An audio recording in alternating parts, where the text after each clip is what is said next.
Olá, amigos do Papo.com. Bem-vindos a mais um programa e esse aqui está especial porque a gente vai falar de geopolítica, de como é que essa confusão que está acontecendo no mundo afeta as empresas brasileiras, se tem espaço para as empresas brasileiras comprarem ou venderem empresas no mercado. E para isso a gente convidou Rubens Cavalieri, que é sócio fundador da Focal Capital. Focal Capital já realizou mais de 50 transações nos últimos 14 anos, com um volume de aproximadamente 10 bilhões de reais. A conversa vai ser muito boa. Bem-vindos ao Papo.com.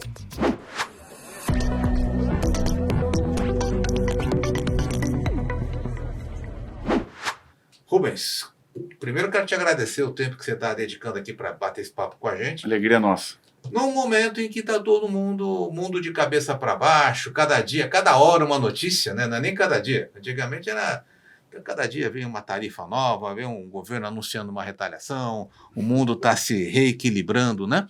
Eu queria entender, Rubens, você com essa experiência que você tem grande de mercado financeiro, que eu sei que você tem aí nessa área só de Investment Banking e M&A mais de 30 anos, né? Uhum. Como é que você está vendo hoje esse momento em que a gente vive de, vamos dizer, turbulência internacional? Ótimo, obrigado aí pelo convite, satisfação estar aqui. Eu vou começar dando uma visão macro e depois nós entramos aqui no micro, como isso afeta o Brasil, que é o que interessa, né? Então, hoje no mundo você está vendo claramente um redesenho de forças. Então, você tem... É como se você estivesse numa escola e você tivesse dois fortões e dois chefes de turminha que todo mundo quer estar. Uma é turminha dos Estados Unidos, o Ocidente, e outra é turminha do Oriente, que é liderado pela China. Né, pela China. Então, essas duas, os Estados Unidos, ele, durante bom tempo, ele focou muito em, o mundo ocidental, né, deixou de pensar no externo e começou a passar no interno, que é um pouco de contrassenso agora do que eu estou falando, que está acontecendo agora nos Estados Unidos, mas eu vou me explicar. Eles têm focado muito em questões ambientais, muito em questões de ESG de maneira geral. Uhum. A agenda ESG ela é muito interna. Então, a energia renovável, transição, eletrificação, melhores condições sociais para os trabalhadores, bem-estar social. Então, a agenda americana ela meio que igualdade de gênero. Então, essas agendas elas meio que dominaram o pensamento ocidental, eu digo na Europa e Estados Unidos. Dos últimos quantos anos você acha isso? Talvez aí isso começou a exacerbar com Clinton para cá. Então, talvez nos últimos 25 anos. 25 anos. É que gerou um pouco essa agenda. Estados Unidos, Europa também. Europa muito concentrada em resolver o problema de integrar imigrante, manter o bem-estar social. Nesse tem um fio, outro condutor dessa situação, que é, por exemplo, o ocidental, de maneira geral, no Brasil um pouco menos, então um pouco fora do eixo grande, mas de maneira geral ocidental, ele se acostumou, nós estamos vindo de um ciclo de juro baixo durante muitos anos. E o juro baixo, inflação baixa, ele mal acostumou o Ocidente. Então, a China surgiu nesses últimos 25, 30 anos, né?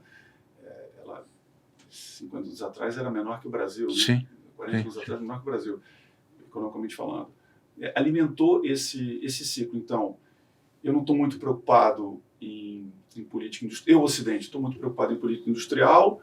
O mundo está relativamente em paz. Eu tenho uma agenda mais progressiva. A palavra é essa. Progressiva no bom sentido. Progressiva de transição energética, eu já falei, as políticas de gênero, meio ambiente... Mais social-democrática. Uma política... Olha, a gente já superou guerra, já superou Segunda Guerra, Vietnã, a Rússia está relativamente calma, e eu estou a fim de comprar um tênis de $199, de $1,99, estou a fim de comprar uma roupa barata, e eu estou com outras preocupações. Então, esse foi o pensamento dos últimos 25 anos. E com isso, a China foi gradualmente adquirindo uma influência econômica e se fortalecendo economicamente, investindo em educação, infraestrutura, etc. Bom, o que acontece? Acontece assim, por diversas razões, que depois pode ser até uma conversa em separado, a Rússia viu o momento dela embaralhar um pouquinho essas A Rússia cartas. ou a China? A Rússia. A Rússia. A Rússia olhando e falou assim, bom, a Rússia, depois da queda do Muro de Berlim, em 90... Que nunca foi aceito, né? Nunca desceu bem essa história, né? Nunca deixou de... eu sou um império e você não é mais. Ela aguardava o melhor momento de se reafirmar novamente no mundo. Então, ela... E eu vou chegar exatamente na tua pergunta, só estou dando um cenário muito importante. Ela olhou e falou assim, bom, começou a ter lideranças políticas não muito preocupados com geopolítica. Então, Reino Unido com seus problemas, a França com seus problemas, Itália, Alemanha nem se fala. A Alemanha viciou no gás alemão e na exportação de bens de alto padrão para a China, coisa que agora a China já faz. E o russo sacou isso e falou, eu tenho agora uma influência política sobre a Alemanha. Estados Unidos polarizado, assim como o Brasil, politicamente. É um momento. Ele foi lá e tomou a Crimeia em 14. O pessoal esperneou, mas... Ninguém fez nada. Não fizeram o que deveriam, talvez deveriam ter feito. Ele foi testando. Nessa de ir testando, surge nesse tabuleiro a Ucrânia. Uma coisa que a gente pode esquecer, e desculpa se eu estou fazendo uma digressão grande, mas é importante entender. Existe um corredor sem montanha que passa pela Alemanha, Polônia e chega na Rússia, até Moscou, sem nenhum obstáculo natural. Por lá que passou Napoleão, por lá que passou Hitler, etc. Isso é um trauma para o povo russo. E passa pela Polônia. Passa pela Polônia. Por isso que a Polônia agora... Por isso que agora os americanos falam, Polônia não, né? Polônia, Ucrânia, etc. Então, o que acontece? Essa barreira para o russo é muito cara. Com mérito ou sem mérito, se deveria ou não deveria, é uma constatação. Para ele é muito cara. Aí o que acontece? As lideranças ocidentais com outros problemas. Eu não vou olhar para a China, me dá tênis barato, camisa barata. A Rússia está dominada, se integrou aqui a economia, o gás russo, etc., está integrando petróleo, metais, etc. De repente, o amigo lá, as lideranças russas tomam a Crimeia. Aí o pessoal fica um pouco assustado, mas foi. Acomoda. Aí depois a Ucrânia levantando a mão e falando, agora eu vou me juntar à OTAN. A Rússia falou, não, aí é demais, você tira de mim um corredor, a proteção natural que eu tenho, e aí nós temos essa confusão hoje. Bom, com isso, aí você soma. Bom, aí a Alemanha falou que, caput, eu estou dependendo do gás natural barato da Rússia, que não vai rolar mais. O gás natural subiu 12 vezes, até vou comentar como é que quase interferiu no dia nosso, subiu 12 vezes, natural. Aí China, com todo o dólar que ela conseguiu desse trading durante 30 anos, e bem aplicados em infraestrutura, educação, indústria, etc., agora ela consegue fazer carros que são competitivos com Tesla, por exemplo. BMW já não é tão atrativa assim para o chinês. Assim, opa, eu tenho um problema aqui de exportação, eu tenho um problema de insumo. Aí você soma na Europa uma agenda regulatória pesadíssima, ambiental, trabalhista, pesado você montar fábrica. Você não pode mandar gente embora. Não pode, é pesadíssimo. Aí você tem, nos Estados Unidos, a sociedade polarizada resolveu experimentar um outro pensamento, né, um pensamento diferente do que estava prevalecendo. Aí o que acontece? Nesse cenário todo, nesse cenário todo, você agora tem, em resumo, por conta dessa longa digressão que eu fiz, o que você tem hoje? Você tem, então, Estados Unidos sacou que ele tem determinadas indústrias e determinados insumos que não dá para depender. Uma bota do exército americano não pode ser made in China. Uhum. Vamos combinar. Um colete à prova de balas não pode ser made in China. O chip que vai no caça e tem que ter um metal, uma terra rara, ele não pode ser... As maiores, os smelters, né, as fundições que fazem as terras raras, você pode minerar no Brasil, na África, tem até terra rara no Canadá, etc., na Argentina, mas você processa isso na China, onde tem que isso é altamente tóxico para o meio ambiente. Você acha que essa questão da Covid, ela está conectada porque teve a Covid, teve a questão de Taiwan, né? E o mundo acordou que não dava para mais depender 100% da China. Eu acho que o Covid... Porque era o teu amigo Fortão que fazia tudo. Não, deixa que eu preparo a carne, eu vou lá, eu sei. Você tocou no ponto. O que aconteceu? O Covid, o Covid fez com que as pessoas parassem para pensar o que está acontecendo.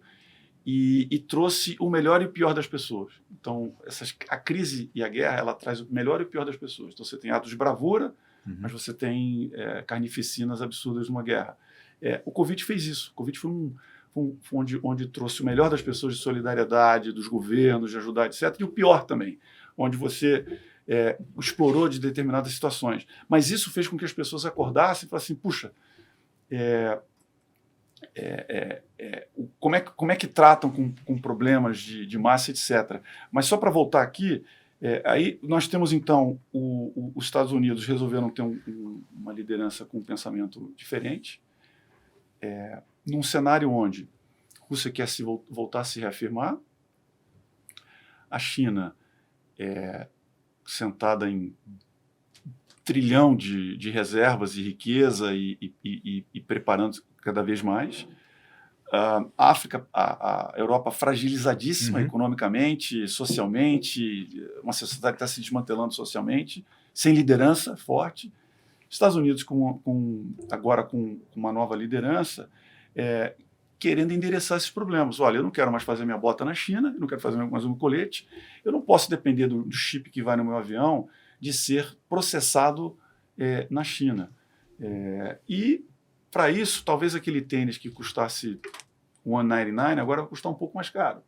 Eu quero fazer parte dele aqui no... Estou exagerando um pouco. Sim. Parte aqui nos Estados Unidos. Bom, nesse freio de arrumação, ainda você tem os subproblemas, que é o subproblema da imigração americana, que para eles é um problema, e subproblema ali da imigração drogas. Então, a tarifa... a maneira de nós olharmos essa questão tarifária americana, ela tem uma vertente que não é macroeconômica. Os Estados Unidos não está fazendo tarifa por uma questão econômica, está fazendo tarifa por duas razões. Autoafirmação, dizer, olha, sou eu que mando aqui, eu faço o que eu quiser, para reafirmar o poderio americano. E dois, vocês, meus vizinhos, têm que parar de me ajudar a fronteira não ser porosa, não só para a imigração, mas principalmente para a droga. Fentanil os cartéis do México descobriram que o fentanil é muito melhor e lucrativo do que a cocaína. Mas aí não acompanho este perto, mas parece que pela fronteira do Canadá entra muito pouco. Então, ali é autoafirmação. Ali é mais autoafirmação. Tipo assim, eu sou grandão, eu sou autoafirmação. Tá. Tanto é que vai afetar a latinha de cerveja do americano, né? Alumínio vem do Canadá. Vai afetar Budweiser. Vão reclamar lá porque... Exatamente, vai subir. Então, sim, é um pouco de autoafirmação e é um pouco de fato de mérito de forçar. E tanto é que o México se mexeu. O México se mexeu na fronteira, o México... E, de certo modo, o fentanil que vem do Canadá, menos imigração a mais fentanil, eles também começaram a se mexer. Bom, aí como é que nós estamos nessa situação toda? Aí você fala assim, como é que a tarifa americana ela afeta o Brasil? Muito pouco. Eu vou te dizer por quê. Mesmo no aço? Praticamente no aço. Tá. Por quê? O Brasil tem uma corrente de comércio, que é a somatória de importação e exportações, que é menos de 25%, 30%. A média mundial é 50%. A Argentina tem 53%. A Argentina tem 53% de corrente de comércio, que é a somatória de importação e exportação. O Brasil tem, acho que 25% ou 30%. O Brasil é muito fechado. O Brasil é muito fechado. Então, você vai ter alguns setores que vão doer, mas é muito localizado. O grande afetado é o aço. O aço, a exportação brasileira de aço vai para os Estados Unidos. Isso vai afetar. A turma do aço também você pode ter o aço chinês também inundando o mundo, né? Porque vai baixar o preço de aço. Né? O aço já está. Então você tem o aço. O aço afeta. Brasil, por incrível que pareça, eu não sei se ainda, mas estava exportando um pouquinho de etanol para os Estados Unidos. Do etanol deve afetar também um pouquinho, que já é taxado lá. E aquele diesel, o diesel sustentável, que também os Estados Unidos não produz tudo que usa e o governo anterior estava querendo aumentar na composição do combustível.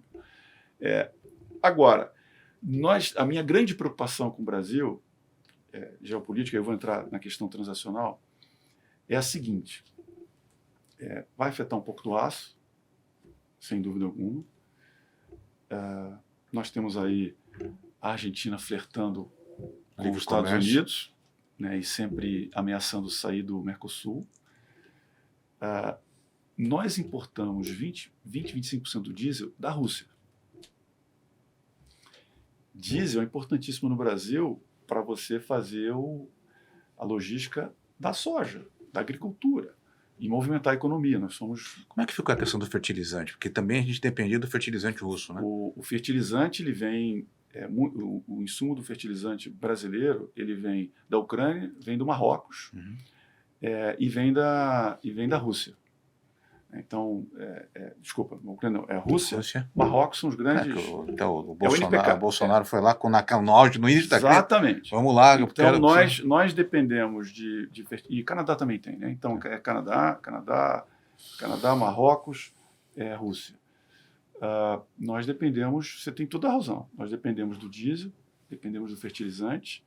O Brasil importa 80%, é uma potência agrícola, mas nós temos solo, nós temos espaço espaço e clima. É um baita do contrassenso, né? Mas não temos solo. Eu tenho fazenda, e minha família tem fazenda, e a Mato Grosso é um solo pobre.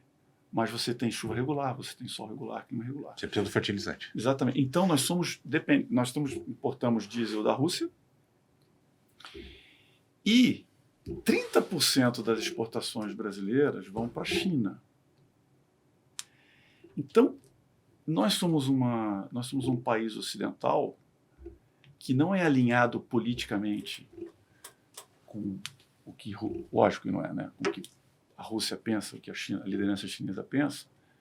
Nós somos mais alinhados com o pensamento liberal ocidental, com maior ou menor grau, mas sim, né? Tanto nós temos a liberdade de fazer esse podcast, mas nós somos economicamente alinhados com essa turma, que para o Ocidente agora, por todas as razões que eu fiz essa longa digressão, é a turma, são os bad boys para o Ocidente, são os bad boys. Que time que eu jogo? Exatamente. Então, o Brasil, ele, além de todos os seus problemas internos que nós temos aqui, estamos convivendo, nós temos que lidar com isso. Por quê? Porque se esse conflito se acerba, ele é exacerbado aqui em cima, como é que fica se nós temos um boicote das nossas exportações para a China? O Brasil quebra. Como é que fica quando o Brasil é imposto um boicote? Eu estou exagerando aqui, mas você não pode mais importar diesel da China. Por quê? Porque eu não quero. E os fortões da sala têm tem um armazenal nuclear estacionado na sua garagem. Então o Brasil dezenas de milhares, né? Exatamente. Então você tem lá um baixinho fortinho, que é da Coreia do Norte, e todo mundo olha para ele, que é um país pobre, pequeno, acho que é menor do que, deve ser metade de Santo Amaro, economicamente falando, brincando assim. Mas o cara tem um míssil nuclear na garagem, então o pessoal escuta. Então, e aí finalmente, como é que está afetando aqui o nosso ambiente? O ambiente de negócios, o capital, o capital estratégico de negócio, não é o capital especulativo de bolsa Né? Porque esse daí ele pode olhar de maneira fundamental o investimento na empresa, mas ele pode estar olhando de maneira oportunística também, por um valuation deprimido, uma oportunidade de compra e venda, uma arbitragem, etc.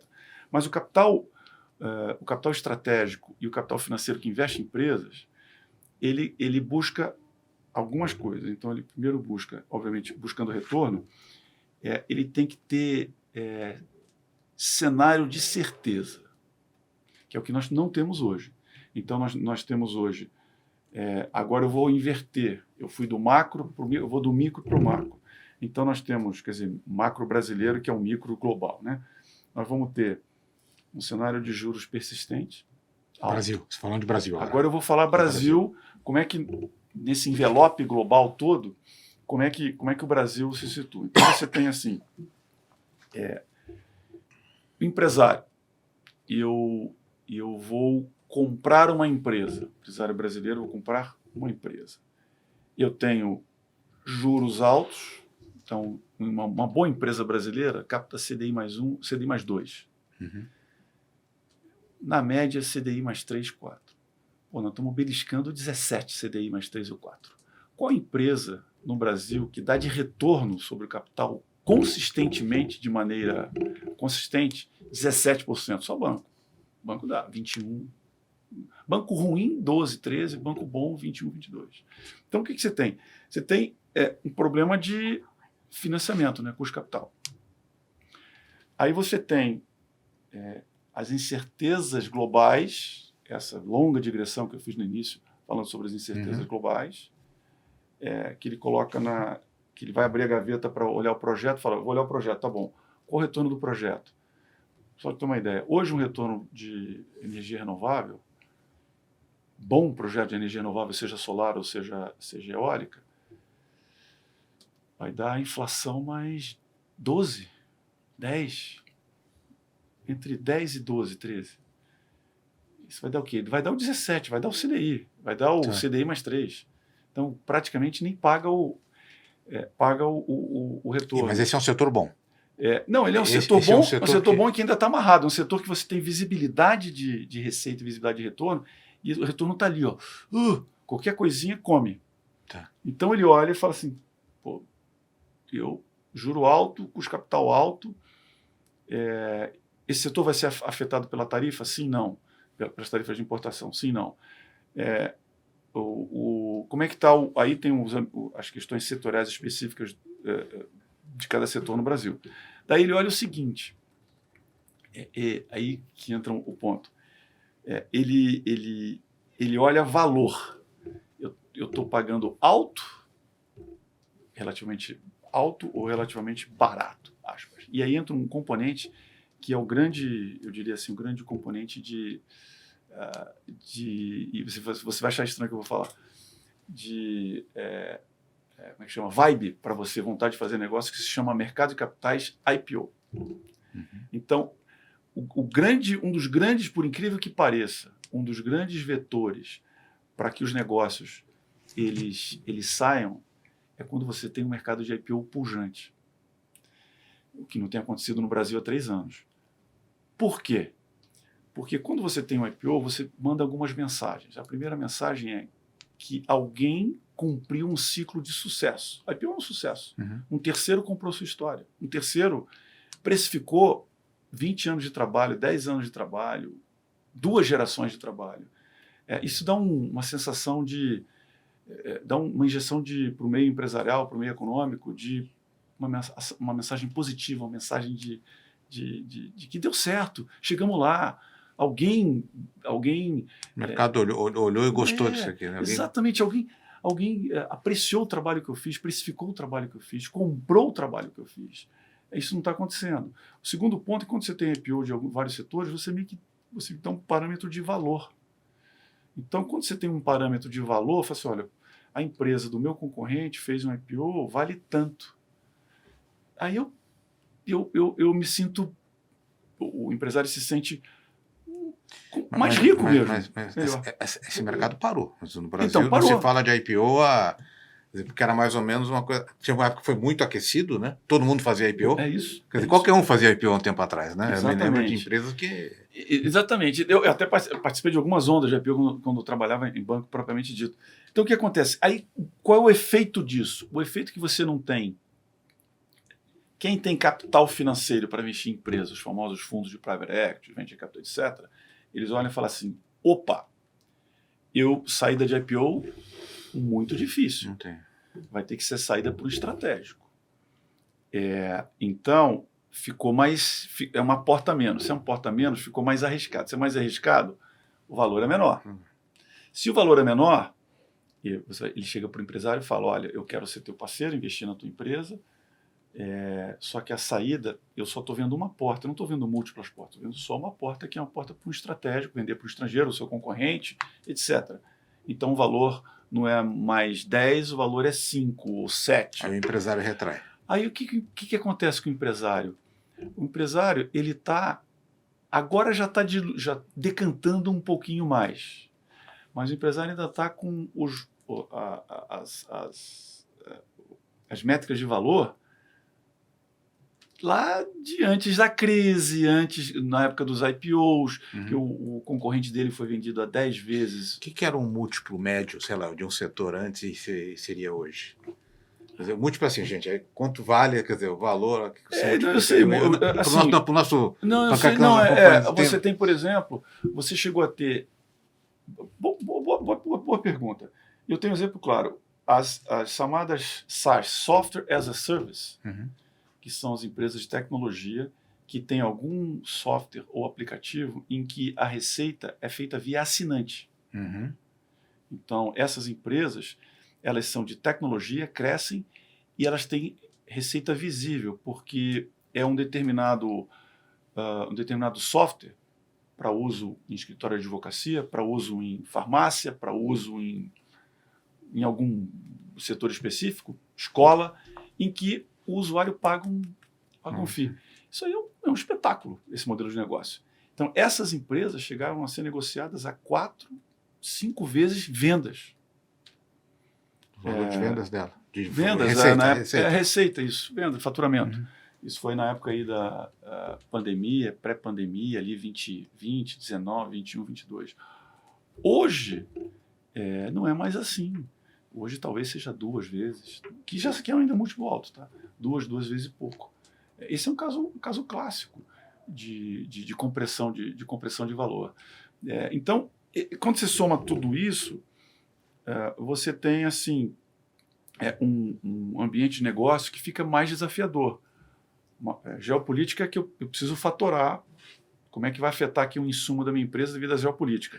Eu dependo do diesel que vem da Rússia, eu dependo de exportar para a China. O chip. Eu sou impactado por alguma tarifa no meu modelo de negócio de exportação. Aí eu olho macroeconomia brasileira, juro alto, muita turbulência, discursos políticos polarizados, nós já sabemos disso. Você olha as saídas e valores, não tem muito métricas de valores porque não tem mais IPO. O mercado de ações brasileiro ele está já estacionado no 120, aí já tem 4 anos praticamente, não anda. Aí você começa... E uma pergunta, e o fluxo de capital internacional não está olhando para o Brasil com o carinho que olhou há um tempo atrás? Aí o que acontece? Aí o que acontece? Você começa a ter movimentos que são alguns movimentos interessantes, especificamente no meu dia a dia, né? No nosso dia a dia de assessorar em fusões, aquisições e capital raising. O que nós percebemos? Nós percebemos o seguinte: você tem algumas empresas estrangeiras, multinacionais estrangeiras, tipicamente industriais, que olham para o Brasil e falam assim, Brasil com toda a sua turbulência política, macroeconômica, etc., é um mercado de 220 milhões de habitantes. Fala a minha língua, bem ou mal. Né? A gente fala português, mas eu digo, é ocidental, tem valores ocidentais na sua maioria das vezes, né? É um país ainda predominantemente com uma cultura judaico-cristã, valores judaico-cristãs, etc. É parecido comigo. Então você tem algumas empresas, e aí eu vou ser específico, europeias, Europeias. que continuam olhando o Brasil, empresas médias, de médio tamanho europeias, que para o Brasil são empresa média europeia, empresa grande no Brasil, que olham o Brasil para crescimento. Porque como a Europa não está crescendo, eles estão olhando o Brasil e falam assim, olha, a Europa não cresce, eu já bati no teto aqui, existe alguma empresa do meu setor aqui na Europa, similar ao meu setor aqui na Europa, pode me trazer crescimento? Então você tem um movimento de capital que vem da Europa, capital estratégico, né? Capital olhando, nós vemos muito isso. Nós temos algumas empresas brasileiras que aproveitando, mas isso é uma coisa que sempre acontece, né? Aproveitando a transição geracional, ou seja, empresas brasileiras de grande porte adquirindo outras empresas que estão passando para a segunda geração, ou a segunda geração não quer assumir a empresa da primeira geração, a primeira geração está vendendo. Esse é um movimento que está acontecendo agora, porque as empresas fundadas há 50 anos atrás, 40 anos atrás, agora estão passando por um processo geracional. Então você tem negócios originados por isso. E você tem no capital financeiro que investe em empresas, os famosos fundos de private equity, eles estão um pouco mais retraídos. Por quê? Porque lembra que eu falei? Ficou mais arriscado. Né? Ficou mais arriscado, eu sou mais seletivo em valor e empresa. E daí o empresário fica um pouco mais ofendido quando é abordado por um fundo. Vamos imaginar o seguinte cenário. Essa taxa de juros que a gente vive no Brasil, em algum momento vai cair. Não dá. O país não sustenta manter taxa de juros nesse patamar PCA mais 7 por muito tempo. Tá? Não dá. Então a pergunta que eu te faço qual é o patamar de juros que volta a ser interessante, né? Em termos de custo de capital, de dinheiro, para as empresas voltarem a ter esse reaquecimento? E vamos partir do pressuposto que lá fora vai se acalmar. Em algum momento isso vai sedimentar. Tá? Ou tem uma hecatombe que eu acho que não acredito. A gente não vai estar aqui, né? A gente não vai estar aqui para comentar, mas imaginando que isso possa acontecer, o que seria, na sua visão, um juros global aí, que está alto ainda, né? E um juros Brasil para reaquecer essa economia? E aí eu queria entrar um pouquinho na especificidade de Brasil, tá? Não, de tranquilo. Empresas, tá? Não, tranquilo.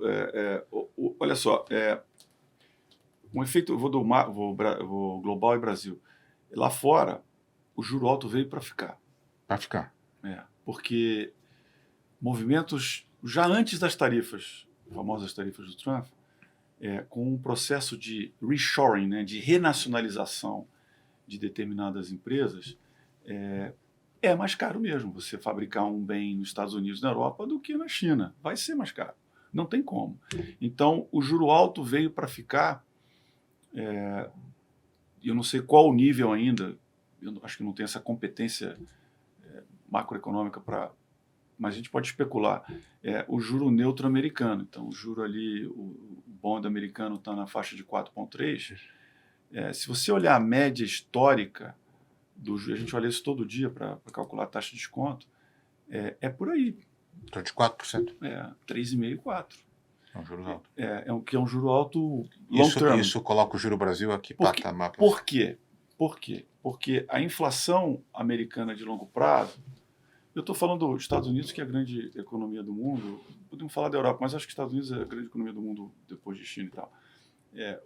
A inflação americana ela gira em torno de 2% histórico. 1,5%, às vezes 2%, teve alguns picos de 8% e tal, mas em torno de 2%. Os economistas, eles dizem que o juro neutro tem que ser inflação mais 2%. Por isso é que o juro americano gira aí na faixa do 4%. 4,5%, aí cai um pouquinho, 3,5%, mas gira em torno disso, porque a inflação mais 2%. É que nós vemos um período, pós-2008, de juro muito baixo, chegou a ser 1%.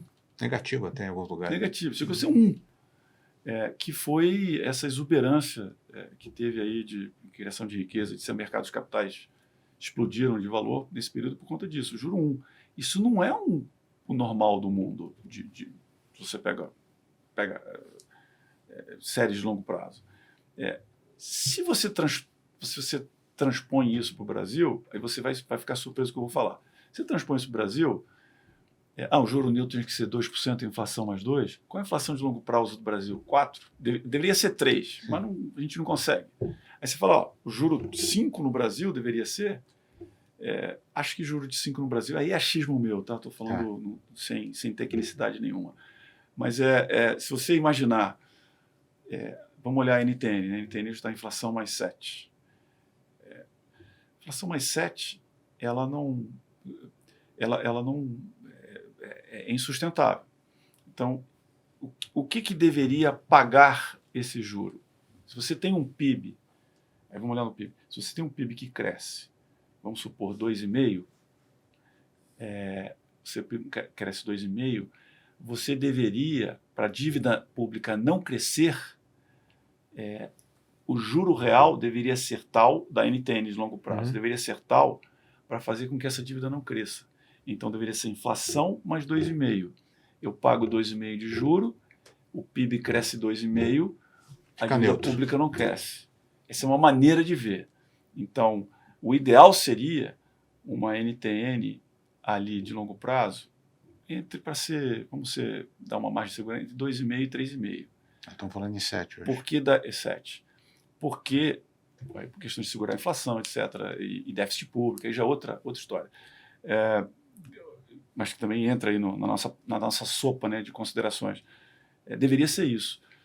Por outro lado, se você olha que os economistas falam que tem que ser inflação mais 2, 2,5%, juro neutro, a nossa inflação deveria ser, nós deveríamos estar falando de talvez um juro de 7, 8%, que para o Brasil você fala instintivamente, eu e você fala assim, cara, é muito baixo, não rola, a inflação explode. Mas esse é o arcabouço teórico. Deveria ser. Quando se levou a 2. Mas aí entra um ponto que eu queria falar com você, quer dizer, questão de... Uma maneira de você melhorar essa equação é melhorar a produtividade das empresas. Eu acho que a gente tem um gargalo no Brasil chamado produtividade, né? Alguns setores são muito produtivos. Sim. Eu queria ver um pouco assim, da tua experiência ali na Focal, tá? Você está analisando o projeto, sim, todo dia bate alguém na sua porta, sim, ali, imagina, né? Fala, quero comprar, quero vender. Me conta um pouco dessa dinâmica ali da empresa e como é que vocês avaliam produtividade? Vocês avaliam o setor, avaliam o macro, mas como é que você reduz custo? Boa sacada. É assim, quando você olha uma empresa e você vai avaliar essa empresa, tem a avaliação... Avaliação eu aprendi que é percepção, né? A planilha fala uma coisa, mas você comprador ou você vendedor, investidor, você pode ter uma opinião, uma percepção de valor diferente, porque a tua percepção de risco é diferente. Então, a tua percepção de valor vai ser diferente. Quando você olha custos, você olha custo-despesa. Então, você olha custo, são os insumos, que é matéria-prima e ou pessoal e ou utilities. Então, a matéria-prima, água, luz, pessoal. Se é serviços, é pessoal. E talvez algum insumo de algum software que você compra, etc. Quando você fala de despesas gerais, é o back-office, a contabilidade, administrativo, vendas. Quando você olha essa massa de fatores e você vê como é que a companhia consegue gerar mais caixa e economizar, certamente todo mundo olha pessoal. Pessoas. Por quê? Porque matéria-prima você não controla, é um preço estabelecido por outro que você não controla. Utility você não controla porque é estabelecido por outro. Então, o que você pode reduzir processos mais eficientes. Os processos mais eficientes implica você usar uma máquina melhor e ou uma pessoa que produza mais. É o que você está falando. Uma pessoa produzir mais, primeiro ela precisa ter vontade, segundo tem que estar preparada. E o Brasil, em termos de educação, é péssimo. Aí você tem um gargalo. Aí é um gargalo estrutural. É um gargalo estrutural. Então, eu não sei se você viu que está caindo o número de pessoas no Brasil que estão procurando cursos de exatas. Engenharia, computação, formação em exatas Saiu até recentemente, não me lembro. Não, você... As pessoas não vão cursar. Você fez ITA, né? Fiz engenharia. Você, pelo amor de Deus, aqui, para você. Não, né? não. Não, mas a formação, quer dizer, Eu sobrevivi.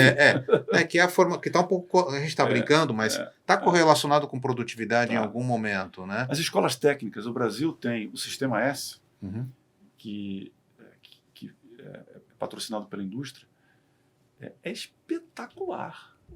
É uma gema que o Brasil tem para formar não só operador de máquina, que está meio fora de moda aqui no Brasil, mas você tem operador de máquina, você tem operador de CAD, você tem costureira, chefe de cozinha, programador, você tem tudo isso no Sistema S, que é um negócio espetacular.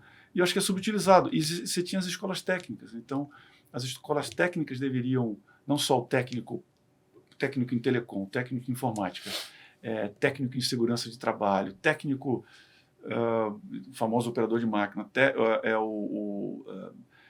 em design digital. Não estou chegando nem nas coisas mais sofisticadas, né? Linguagens generativas de IA, etc.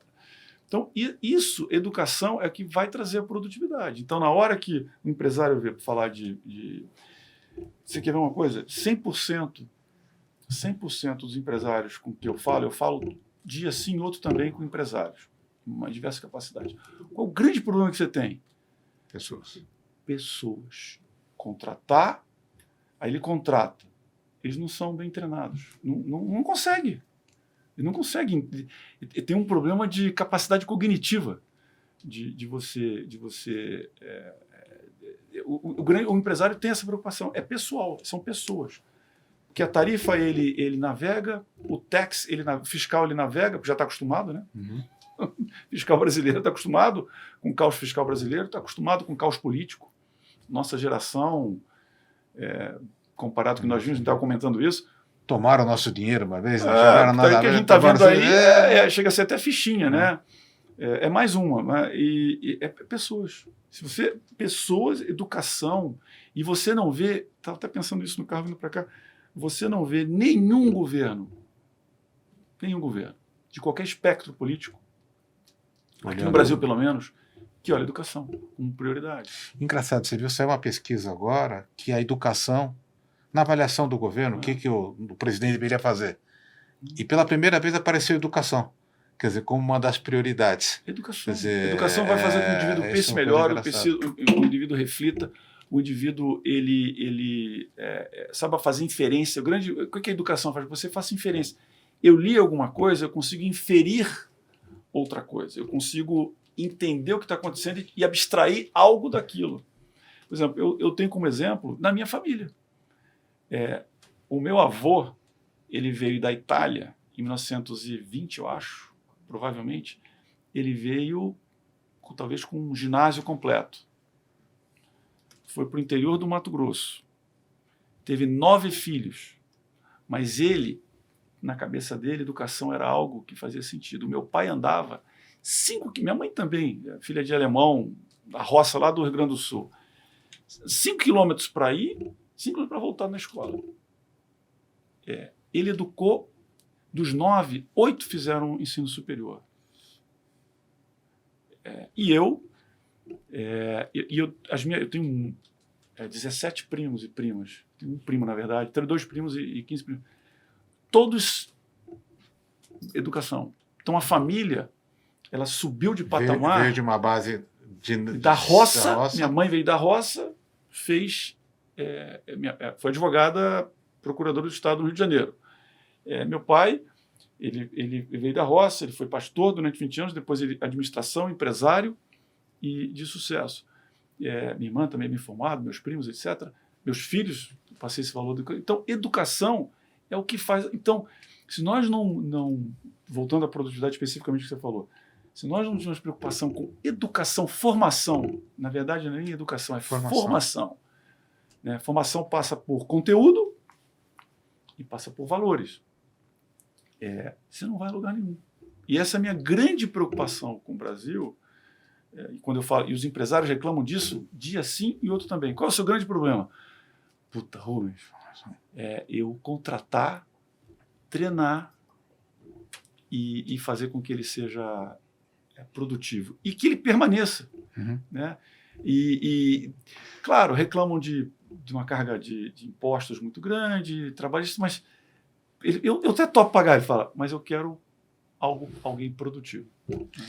Resumindo aqui para a gente encerrar, você acha que assim, a recomendação para quem está nos assistindo, o empresário, nós estamos falando com grande empresário, com médio empresário, é olhar a força de trabalho, é olhar para as pessoas, é colocar processos, é esse que é o desafio? Eu acho que tem sim esse desafio, e tem alguns desafios que...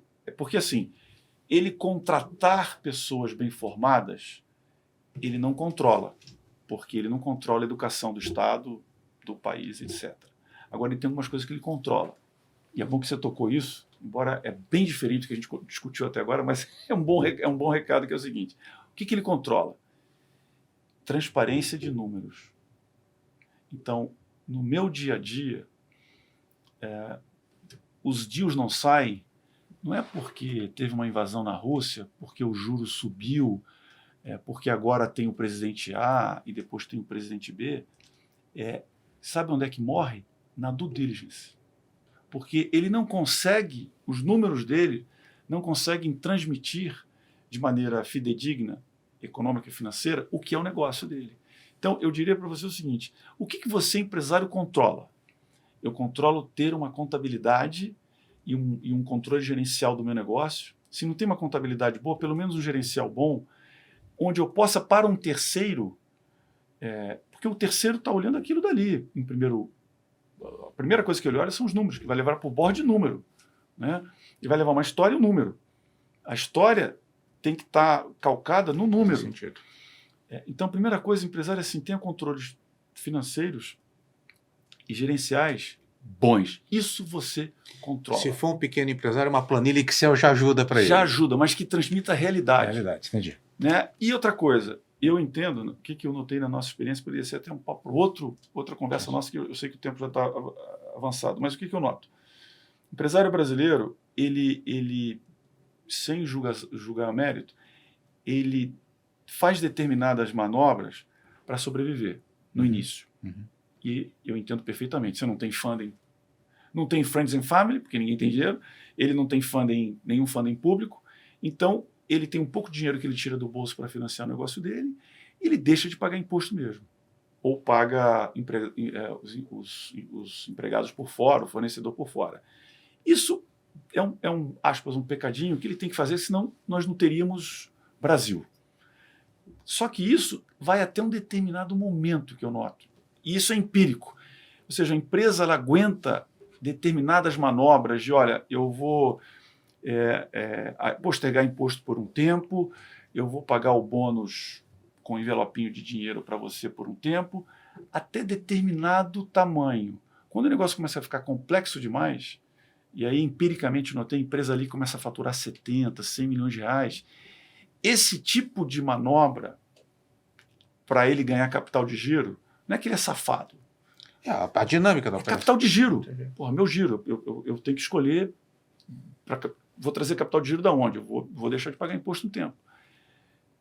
Ou eu não vou ser CLT, eu vou trazer uma força de trabalho um pouco mais de PJ, que são os temas que eu sempre vejo. O PJ, dívida fiscal, alguma coisa off-books, né? Fora dos registros. Chega um momento que fica mais complexo controlar a manobra do que você trazer, como a gente chama, tudo para dentro, formalizar. Então, o empresário tem que estar atento que ele sim ganha valor com determinadas manobras, mesmo criando uma contingência trabalhista, fiscal, etc. Mas depois essa contingência, depois de determinado tamanho, ela começa a tirar valor do negócio. E é o momento dele tem que virar a chave. Então, esse aqui é o grande, que nós sempre falamos com todo empresário. Cada empresa é uma empresa, cada momento assim, é um amigo, momento. Vira essa chave, que isso agora está tirando valor de você. Essa maneira de você tratar a tua companhia agora vai tirar valor. E diz assim, só para a gente fechar a nossa claro, briga, claro. Vamos fazer outros papos aqui, tá? Como é que a empresa te procura? Quer dizer, como é que é a Focal? Você está ali, você recebe um telefonema, é uma indicação? Qual é o meu tamanho que eu preciso ter para poder procurar? Vocês avaliam tudo? Não, olha só, como é que nós originamos negócios, né? Então tem o networking dos sócios, muito referral. Então, alguém que conhece a Focal, em particular, me conhece, os meus sócios. Então, tem muito de referral. Eu até brinco que às vezes eu fico sentado e na minha mesa tem uma inércia de coisas que chegam, porque acho que, graças a Deus, é um pouco de mérito nosso aqui, a gente é bem conhecido no mercado, aí na Faria Lima, muitos anos fazendo isso, a gente é bem conhecido no meio empresarial, no meio dos advogados, bancos, e etc. Quando nós analisamos um case, nós analisamos em algumas dimensões. A primeira dimensão é se é um setor que está em movimentação. Então, quais são os setores que estão em movimentação hoje? Tecnologia sempre. A tecnologia deixou de ser uma vertical, né? Ela virou uma coisa horizontal, né? Ela permeia todos os setores. Então, tecnologia sempre. Saúde sempre, porque nós temos aí uma população envelhecendo e vai demandar serviços de saúde sempre. E, por incrível que pareça, fazendo um gancho com o que eu falei um pouquinho atrás, o Brasil tem umas empresas industriais que são bárbaras, são muito legais. Empresas assim que estão ali na Campinas, Indaiatuba, Valinhos, Santa Catarina, interior do Rio Grande do Sul, que são bárbaras. E esse europeu médio, que está querendo crescer, ele está olhando para essa empresa. E aí tem os outros setores, logística, educação, serviços de maneira geral, mas eu diria para você que nós olhamos se aquele serviço tem atividade. A segunda coisa, então, você pode ter um deal pequeno.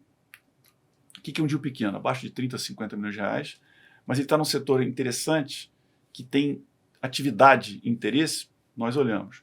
E o segundo, então a viabilidade é tamanho, que nós já falamos, 30, 50 milhões de reais de transaction value, de valor de transação, atratividade do setor, e a terceira vai a condição da empresa, que remonta àquilo que eu acabei de falar. O que eu acabei de falar? Seus números. Você passa por uma due diligence, a gente vai morrer na praia. Então, qual é a principal causa-mortes no seu dia a dia de transações? Seja assessorando na aquisição ou na venda? Due diligence. Então, a due diligence mata. Aí você pode pegar uma empresa que não está pronta agora, mas você pode arrumar ela para daqui a 2 anos estar pronta. O nosso trabalho não é arrumar a empresa. Então, nós falamos, temos parceiros, olha, entra lá nessa empresa e trabalha na controladoria dessa empresa, controles gerenciais e tal. Algumas empresas assim, nós tivemos um caso em que a empresa é uma empresa industrial, sendo vendida por uma empresa alemã, industrial, e ele não tinha uma contabilidade de custo por unidade. Então ele não sabia quanto custava fazer uma peça relativamente assim de metal. Ele fazia o custo por diferença de estoque, etc., que é o método contábil comum. Não tinha contabilidade de custo. Não dá, entendeu? Então, e aí demorou 2 anos para fechar. Nós chamamos um parceiro, o parceiro entrou lá e tal, arrumou a empresa. Bom, então, resumindo aqui, ter controles, ter pessoas boas, olhar o negócio, e tá no que setor, tem mercado aí, um setor que pode ser setor de atividade, porque quando você está no setor com atividade, você tem alguém que colocou valor no teu negócio em outro negócio. Aí você tem um pouquinho mais de transparência de valor. Rubens, eu queria super agradecer a conversa. Tem conversa para a gente falar de outros assuntos que eu já vi que a gente ia poder explorar, mas agradecer, foi um papo, falamos de geopolítica, falamos de Brasil. Espero que vocês que acompanharam a gente tenham gostado. E se gostaram, deixa o joinha, compartilhe com os amigos e a gente volta a se ver numa próxima oportunidade. Até lá.